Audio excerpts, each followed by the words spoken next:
Salut les anticonformistes, c'est JB et on se retrouve aujourd'hui du coup pour un nouveau podcast qui va être en fait la suite donc du podcast numéro 1 que j'ai fait sur l'éducation. Donc dans la première partie je parlais de comment l'école a fait de nous une usine à robots et dans cette seconde partie je vais parler de l'école qui assassine notre créativité. J'aime bien faire des noms un peu trash et provoquants. Juste petit aparté, ça me fait plaisir de revenir sur ce podcast puisque ça va faire une semaine que j'en ai pas fait et ceux qui me suivent savent que c'est quand même mon format et mon contenu préféré, le podcast, donc je suis content de refaire ce podcast. On arrive bientôt d'ailleurs à l'épisode 100, donc n'hésite pas à partager ce podcast et à en parler autour de toi si tu penses qu'il y a des amis qui seraient intéressés par les sujets que je traite. Ça aidera beaucoup le podcast à se développer, je t'en remercie. Du coup, maintenant, on va rentrer dans le concret, dans le vif du sujet, et sur pourquoi, à mon sens, l'école assassine notre créativité. C'est un sujet qui est, je pense, si tu t'es déjà un peu intéressé à l'éducation, à ce genre de choses, a été beaucoup traité, et beaucoup, je pense que tout le monde en est conscient. Il y a eu plein notamment de TED Talks, dont certains, les plus connus des TED Talks qui ont été faits sur ce sujet-là. Et il y a beaucoup d'études, de trucs qui parlent déjà de ça. C'est un fait avéré, quoi, que l'école assassine notre créativité. Peut-être pas qu'elle assassine, mais qu'elle endommage fortement. Ou qu'elle ne le met pas en avant. Et comme pour la première partie, j'aimerais un peu revenir aux origines du mal, en quelque sorte. Et revenir du coup un peu aux origines de la fondation de notre système donc scolaire, qui est donc, comme je l'ai dit dans le premier podcast, repose sur l'industriel, où à cette époque-là, en gros, t'allais finir ouvrier, ingénieur si t'avais de la chance, banquier si t'étais vraiment très chanceux, et artiste, si tu finissais artiste, t'avais raté ta vie, t'étais un bon à rien, et un peu mis de côté dans la société. Surtout qu'il y avait très peu, il y avait comparé à aujourd'hui très peu d'artistes qui réussissaient à en vivre, et la plupart étaient des gens un peu des gens mis à part, quoi, mis à part dans la société. Et après il y avait bien sûr les très connus, mais eux encore ils ont dû énormément travailler, et c'était beaucoup plus compliqué qu'aujourd'hui. Et aujourd'hui, pourquoi à mon sens la créativité est finalement enfin libérée, c'est encore une fois grâce à Internet, grâce à des plateformes par exemple comme YouTube. YouTube, c'est, alors après voilà, il y a certains niveaux d'artistes, mais YouTube, ça a quand même laissé libre cours à la création de plein de jeunes, de plein de gens, plus ou moins jeunes, et au moins à leur créativité. Après on peut dire qu'ils sont artistes ou pas, mais au moins à leur créativité. Donc chacun a pu faire un peu comme du mini cinéma, quoi, comme Casey Neistat, qui est donc le grand vlogueur américain, qui lui a fait de la télé et tout ça pendant des années. Son rêve c'était d'être à l'époque d'aller au cinéma, et au final il s'est rendu compte que YouTube lui laissait beaucoup plus de liberté et de créativité que ce que le cinéma lui laisserait, et du coup il a finalement décidé de rester sur YouTube. Et donc Internet de manière générale a laissé beaucoup de créativité. Il y a aujourd'hui combien d'auteurs de livres, de e-books, mais là je te parle pas de e-books web marketing, mais de vrais livres entre guillemets longs, quoi, ou des gens qui ont juste publié leurs livres sur Amazon, sur Kindle, et qui ont pas besoin d'éditeurs, même pas besoin d'éditeurs, et qui ont juste publié leurs livres en dématérialisé sur Internet, et qui n'auraient jamais pu faire ça il y a 100 ans. Et donc tout ça, Internet, il y a bien notre manière, bien sûr la musique, sans parler de la musique, qui aujourd'hui, voilà, je veux dire, on aime ou pas, mais par exemple Justin Bieber, c'est la plus grande star au monde qui a été découverte grâce à ça. On va pas parler, il y a Gangnam Style, enfin bref, il y en a plein des exemples de créativité, d'artistes qui ont été découverts grâce à ça, et ça aurait été beaucoup plus difficile avant. Et du coup, aujourd'hui, voilà, il y a cette créativité, cette liberté qui est en train d'exploser grâce à Internet, et qui fait que plein de jeunes et plein de gens veulent se laisser un peu aller à leur créativité, faire des choses qui les concernent plus. Alors il y en a, c'est pas forcément créatif, mais il y a beaucoup de gens qui veulent se laisser aller, et ça, c'est grâce à Internet. Mais d'un autre côté, tu as le système scolaire actuel qui, lui, n'a pas beaucoup évolué, et qui, du coup, au final, ne met toujours pas en avant cette créativité-là, alors que si on la mettait en avant dès l'école, par exemple, quelqu'un qui arriverait à 18 ans pour faire des vidéos sur YouTube, il serait peut-être encore plus talentueux que ce qu'il ne sera à cause de l'école. Donc, par exemple, j'ai noté 3 trucs principaux qui, à mon sens, tuent complètement la créativité. Le premier, c'est le rythme de travail. Ça tue pas que la créativité, ça tue aussi l'énergie et la motivation, mais on sait très bien que travailler 8 heures par jour, surtout quand on a 12 ans, ou 8, c'est pas du tout productif. Déjà, c'est pas productif parce qu'on sera pas concentré pendant 8 heures, et c'est pas productif dans le processus créatif. personne n'est assis devant une chaise durant 8 heures à être un génie et à inventer plein de choses extraordinaires. Et du coup, assommer les enfants avec tout ça, ça détruit un peu petit à petit leur créativité parce qu'il y a cette somme et puis ensuite il y a les devoirs quand on rentre à la maison et du coup c'est très compliqué. Et il n'y a qu'à voir l'imagination entre un gamin de 8 ans et un gamin de 14. Bien sûr, il y a le fait qu'on ait grandi, mais il y a aussi le fait du système scolaire, le fait du jugement des autres, alors qu'en théorie, on ne devrait pas avoir de limite, on devrait continuer à imaginer, peu importe notre âge. Ensuite, il y a les matières qui sont mises en avant. Les matières qui sont mises en avant, en France du moins, c'est les maths et le français. C'est le sacro-sainte mathématique. Si tu n'es pas bon en maths, dans ce cas, tu es bon à rien ou tu es bon à faire du L et encore. Et du coup, on est trop un peu dans les dogmes, on est trop dans les extrêmes à dire boum, t'es pas bon en maths, mais tu seras bon en français, alors que s'il faut, t'es juste bon en dessin. Je donne ça comme exemple. Et on a trop souvent, à mon sens, classé la créativité et toutes les matières créatives comme inférieures aux maths, aux français, aux sciences, ce genre de choses, parce que sous prétexte que c'était créatif, ça doit être inférieur, alors que les maths c'est extraordinaire, même si la moitié des gamins ils pigent rien. Donc voilà. Et du coup, voilà, ça a été classé comme inférieur. Puis ensuite, il y a l'art, les matières artistiques qui sont quand même enseignées, comme la musique, comme les arts appliqués, le théâtre, même si c'est pas commun et que c'est plutôt une option. Mais pour ce qui est de la musique et de l'art appliqué, au moins au collège, voilà, c'est des choses qui sont enseignées. Mais le problème, c'est qu'encore une fois, c'est mal fait et c'est peu fait.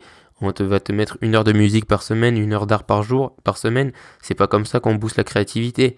Et c'est mal fait dans le sens où j'en parlais d'ailleurs pendant le live sur Instagram et du coup je vais en reparler maintenant.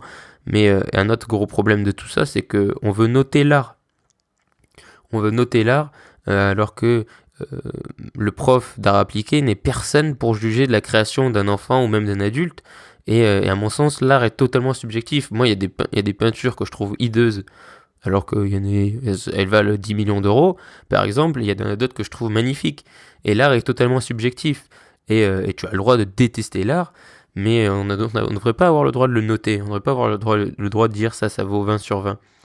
Parce qu'il y a plein de trucs qui sur le moment ne valent pas 20 sur 20, mais qui après, 50 ans après, sont reconnus comme des chefs-d'œuvre intemporels, et que si on dit que c'est pas joli, on va se faire insulter de débile ou ce genre de choses. Picasso, au début, c'était pas waouh, génial, t'es un génie, c'était qu'est-ce que c'est que cette horreur, le cubisme, c'est quoi ça? Non, retourne dans ton truc. Et on peut pas noter l'art, et on peut pas noter encore moins des enfants qui sont en plein processus d'apprentissage et qui sous prétexte qu'ils ont fait un dessin, ah non, ça vaut 10, ça vaut 0, ça vaut 20, c'est totalement subjectif, c'est un peu comme la philo d'ailleurs, même si la philo se note un peu plus facilement, mais bon bref. Et la musique c'est pareil, la musique ça se note un peu plus facilement dans le sens où tu peux dire si le morceau est joué juste ou pas, par exemple, voilà, si les notes sont bien jouées ou pas, donc ça se note déjà un peu mieux, c'est notable à mon sens, mais après, tout le processus créatif derrière de faire des morceaux et tout ça, je pense que ça devrait pas se noter, je veux dire, voilà, et sinon on n'expérimenterait plus et on n'innoverait plus, si on était si rigoureux dans les productions et tout ça. Et du coup, à l'école, non seulement c'est peu enseigné, ensuite c'est noté, et du coup tout ça fait que ça encourage pas beaucoup les jeunes à continuer là-dedans, quoi. Parce que quand ta seule expérience avec la musique, c'est une vieille flûte à bec et que t'as joué forcément mal parce que en 1 heure par semaine, tu peux pas savoir jouer de la flûte à bec et que la seule fois où t'as joué ta flûte à bec devant toute ta classe et que tout le monde s'est foutu ta gueule, forcément que ça donne pas envie de continuer la musique. Et l'art, c'est la même chose. Tu peux pas dire à des gens que c'est moche ou pas, quoi. Je veux dire, pourquoi, quand on est enfant, tous les enfants font des dessins moches et des fois même jusqu'à 8 ans, enfin voilà, moche pour les adultes, mais on leur dit pas, c'est ce qu'il faudrait faire, il faudrait leur dire, mais c'est super, franchement, continue. Parce qu'on est qui pour juger, je veux dire. Au début, ils font des dessins moches parce qu'ils n'ont pas les moyens techniques de faire des traits fins et tout ça. Mais après, ils peuvent développer un style. Et moi, par exemple, j'ai toujours aimé les stickman, ces espèces de petits bonhommes juste en bâton, quoi. Parce que moi, je sais pas dessiner. Mais j'aimais bien dessiner ça. Et je faisais des dessins très simples avec et tout ça. Mais ça me faisait plaisir de dessiner. Et je trouve qu'on est très stigmatisé. Moi, par exemple, tous les trucs artistiques, aujourd'hui, je sais que j'ai énormément de mal avec. Tout ce qui est peinture et tout ça. Pas forcément par patience, mais par peur du jugement et tout ça, ce genre de choses. Et ça vient complètement de l'école. Parce que moi, après, ma famille, on m'a jamais jugé pour dire que j'avais fait un dessin moche ou pas. Et voilà, noter l'art, à mon sens, c'est impossible puisque l'art reste subjectif et totalement personnel. Et il y a un exemple, du coup, que j'ai cité dans le live de façon spontanée sur Instagram et que j'ai envie de reprendre ici, qui est, à mon sens, extrêmement important et dont on aurait dû tirer les conséquences depuis bien longtemps. Donc l'exemple c'est Adolf Hitler. Alors laisse-moi expliquer, parce que sorti comme ça peut paraître un peu brutal. Ceux qui ont écouté le live savent de quoi je parle, pardon. Mais voilà, bon bref. Donc Adolf Hitler, avant de faire toutes ces horreurs, c'était un jeune qui était passionné par l'art et qui peignait, qui était un peintre. Et lui, son rêve, donc il me semble que c'était après la Première Guerre mondiale ou avant, je ne sais plus. Mais son rêve, c'était de devenir peintre, de devenir artiste. Et du coup, il a voulu intégrer l'école des beaux-arts de Munich, en Allemagne.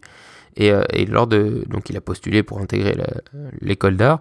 Et en gros, la personne qui l'a évalué et qui s'occupait des inscriptions, quoi, a jugé que Hitler n'avait pas assez de talent et qu'en gros c'était moche ce qu'il faisait et que du coup il l'a pas accepté dans l'école d'art. Et je trouve ça extrêmement intéressant parce que déjà ça nous enseigne un nombre de choses incalculables, cette petite histoire. Et donc ça vient d'un livre que j'ai lu au collège et qui est un des seuls livres qu'on m'a fait lire au collège de force et que j'ai aimé lire parce que je trouve ça très intéressant. Et donc il me semble que le nom du livre d'ailleurs c'est La part de l'autre, donc si ça t'intéresse d'aller le lire, je t'invite vraiment à aller le lire. Et c'est intéressant pour plusieurs choses. C'est déjà intéressant parce que c'est en lien avec ce que je te disais, c'est-à-dire que quelqu'un, sous prétexte qu'il était prof dans l'école des beaux-arts, a noté les dessins d'un jeune qui était encore en apprentissage puisqu'il voulait intégrer l'école et a jugé comme moche et sans talent. Donc cette personne a jugé ça avec ses propres critères, ses propres perspectives, pardon. Et ensuite, cette personne donc a pris cette décision donc de virer ce machin, de virer les toiles, enfin de virer Hitler et de lui dire non quoi en gros. Et a pris ces décisions-là et du coup Hitler ensuite, alors je sais plus si c'était avant la Première Guerre mondiale ou la Seconde ou entre les deux guerres, mais ensuite Hitler on sait tous ce qu'il est devenu. Et toute l'idée du livre ensuite en partant de ça c'est qu'est-ce qui se serait passé si Hitler avait été accepté à l'école des beaux-arts. Est-ce que le monde serait le même? Et je trouve ça extraordinaire parce que alors je ne vais pas mettre du tout la faute sur le pauvre prof qui a fait cette décision, mais c'est très important dans le sens où voilà la preuve que l'école a une fois dit non à des dessins d'un gars qui avait juste plein de rêves, et là voilà, il faut juger Hitler à instant T, hein, pas avec tout ce qu'il a fait après, mais un gars qui avait objectivement plein de rêves, et il a tout détruit, et peut-être que ce gars était pas assez, avait pas assez de volonté pour continuer par lui-même, et du coup il a fait d'autres choses après. Et des choses terribles. Et voilà, c'est très intéressant. L'école a jugé, l'école a mis une note, l'école a dit non. Et au final, après, voilà ce qui est devenu Hitler. Et en plus, se dit en passant, du coup, j'avais regardé les toiles qu'il avait fait sur Google Images. Et honnêtement, il dessine déjà et il peint beaucoup mieux que moi. Et je trouvais pas ça immonde. Après, voilà, je sais pas à l'époque avec quels critères il jugeait. Mais voilà, c'était pas immonde du tout, quoi. Après, ça manquait peut-être d'originalité, enfin bref, j'en sais rien. Mais voilà un exemple une fois où l'école a dit non à quelqu'un, il dit non à des rêves, et dit non à peut-être un côté créatif, et du coup a complètement détruit ce côté créatif et bon, et a laissé plus que l'horreur et tout ce qui s'est passé après, quoi. Donc je veux pas dire que l'école assassine la créativité et du coup que le système scolaire a fait que Hitler est devenu ce qu'il est, mais un exemple d'une fois, à mon sens, un bon exemple, d'une fois où voilà, on a encore voulu noter un art et quelque chose de créatif sur des trucs subjectifs. Et il y a plein d'histoires comme ça de gens qui étaient pas souvent bons dans le système scolaire, mais qui sont, par force de persévérance, ont réussi à exploser dans leur art après. Mais encore une fois, ça demande beaucoup de persévérance et il faut arrêter à un moment donné de pousser les gens à la persévérance parce que, comme je l'ai dit plein de fois, tout le monde n'a pas la même volonté de construire de grandes choses ou quoi. Et quand on a eu une enfance difficile, qu'on a vécu par exemple dans des écoles où on a eu des mauvaises relations, enfin bref, plein de trucs difficiles, forcément qu'à un moment donné, on peut péter les plombs. Et donc à mon sens, l'école devrait faciliter le plus possible tout le processus créatif, tout le processus d'éducation, tout le processus de développement personnel et d'ouverture au monde. Et l'école devait vraiment être un facilitateur au lieu de compliquer les choses, parce qu'aujourd'hui, c'est ce que je reproche moi à tout ça, c'est qu'au final tout ça est compliqué et que l'école complique encore plus les choses. Et qu'une fois que tu sors du système, t'es là en mode oh, tu sais rien faire, enfin t'es pas encore un homme ou avec un grand H, quoi. Je veux dire, tu sais pas te débrouiller seul la plupart du temps, alors que l'école devrait donner cette possibilité à tout le monde. Et au moins dire, fais ce que tu veux, fais ce que t'aimes, on croit en toi, quoi. Voilà, c'est ce que je pense. Et surtout dire que l'art n'est pas inférieur et que on doit enseigner au même niveau la danse, le théâtre, ou peu importe, avec le choix, par exemple. Parce que moi, si je veux pas faire la danse, mais que j'aimerais faire du théâtre, on devrait l'enseigner au même niveau que le français, les maths, la science, etc. Parce qu'il faut accepter qu'on ne soit pas tous scientifiques. Et je suis d'accord, je l'ai dit, il faut donner une base de français, de maths, etc., une base commune. Mais ensuite, on devrait laisser beaucoup plus de liberté. Et et à tous, et on devrait laisser beaucoup plus de temps par jour aussi, parce que 8 heures par jour c'est quand même complètement débile. Et j'ai réalisé un truc, c'est que quand les enfants disent qu'ils en ont marre d'avoir des devoirs, quand les enfants disent qu'ils en ont marre à la fin de la journée, qu'ils sont fatigués, etc., c'est pas juste parce que c'est des enfants qui râlent contre l'école, parce que c'est cool de râler contre l'école quand t'as 10 piges, c'est parce que c'est vrai. C'est parce qu'on en a marre d'avoir des devoirs, et parce que quand tu rentres chez toi et que t'es enfant, t'as envie de faire autre chose que des devoirs. Et c'est pas parce que pendant 100 ans on tapait sur les doigts des petits, la dictée et tout ça, que ce système a entre guillemets fonctionné. Le monde aujourd'hui a totalement changé, et du coup il faut passer outre, il faut oublier, c'est bon, les maîtres et les maîtresses, les coups de règle sur les doigts, voilà. Montessori et tout ça ont bien plus prouvé en termes de neurosciences et en termes d'apprentissage scientifiquement que les coups sur les doigts, que la punition, tout ça, ça marche pas. Donc voilà. C'est encore une fois un podcast assez passionné, et voilà, et si j'ai envie que tu retires quelque chose de ce podcast, c'est que voilà, à mon sens, l'école aujourd'hui devrait faciliter un nombre de choses incroyables, alors qu'au final elle les complique. Et si je devais me donner un message à toi, c'est créer des choses. Honnêtement, c'est bon pour toi, c'est bon pour l'esprit. Et entreprendre, j'en ai pas parlé dans ce podcast, mais entreprendre pour moi c'est un côté créatif. Il y a vraiment un challenge créatif, d'être créatif sur comment non seulement tu vas faire de l'argent, d'accord, mais aussi comment tu vas, communiquer avec tes employés ou tes relations, comment tu vas devenir meilleur, quel produit tu vas créer. Si tu crées du contenu, crois-moi que moi depuis que je crée du contenu, j'ai 1 milliard de plus d'idées qu'avant, et même j'ai des idées par exemple de fiction ou de trucs qui me viendraient pas avant et que je note parce que je me dis pourquoi pas, et il faut pas se laisser de limites dans le processus créatif. Et je te dis que plus tu vas créer, plus tu vas avoir d'idées. Donc je sais que pour ceux qui commencent, si par exemple tu commences à créer ta boîte ou tu commences à créer du contenu autour de ta boîte ou autour de ta passion, ça peut être difficile au début, mais crois-moi, n'abandonne pas, et après ça va devenir une machine qui s'auto-alimente par tout ce que tu lis, par tout ce que tu vois, par tout ce que tu te souviens. Et par exemple, moi aujourd'hui, en faisant ces podcasts, à chaque fois, je réanalyse un peu ma façon que j'avais de penser à l'époque avec mes souvenirs sur l'école et tout ça, donc peut-être que c'est un peu biaisé, mais je me rends compte qu'il y a beaucoup de choses qu'on attribue, et que notamment les adultes attribuent à la jeunesse et à la rébellion, ce genre de choses, mais qui sont pas de la rébellion, c'est juste de l'objectivité, parce qu'en fait, entre guillemets, t'es pur, t'es là dans ce monde, du coup t'as une nouvelle vision, tu vois le monde tel qu'il est, tu le dis aux adultes, mais les adultes t'attribuent ça sur le truc de la rébellion parce que tu fais une critique d'un système qui est complètement malade. Mais vu que t'es jeune, t'as aucune légitimité. Enfin bon, bref. Voilà, j'ai envie de te laisser un message, c'est créer des choses, entreprends, ou même fais des vidéos, fais des podcasts, peu importe, crée des choses autour de ta passion, autour de ce qui t'intéresse, et il pourrait y avoir de belles choses qui arrivent après ça, donc vraiment je t'invite à le faire. Donc crée des choses, crée du contenu, parce que c'est aussi une forme d'art, tout ça, entreprends, c'est aussi une forme d'art. Et voilà, et si t'es encore dans le système scolaire et tout ça, n'abandonne pas, bonne chance, et continue d'écouter des podcasts, continue surtout de t'auto-former en lien avec les choses qui t'intéressent, et sache que voilà, l'école c'est pas non plus une fin en soi, et que une fois que c'est terminé, t'es pas fermé, quoi. Tu peux complètement réapprendre et tu peux complètement atteindre tes ambitions. Donc voilà, rien n'est fermé, rien n'est fini. Donc voilà, j'espère que ce podcast t'a plu, t'a intéressé. N'hésite pas, comme d'habitude, si tu m'écoutes sur YouTube, voilà, à donner un peu tes réactions en commentaire. Sur SoundCloud aussi, je sais qu'on peut mettre des commentaires, donc n'hésite pas. Et puis je te dis à bientôt. Merci d'avoir écouté cet épisode. Si tu m'écoutes sur SoundCloud, dis-moi ce que tu as préféré de cet épisode en commentaire et abonne-toi. Sinon, si tu m'écoutes sur Apple Podcast, je t'invite également à t'abonner et à me laisser un avis, c'est ce qui aide le plus ce podcast. Je te remercie. Et surtout, reste optimiste.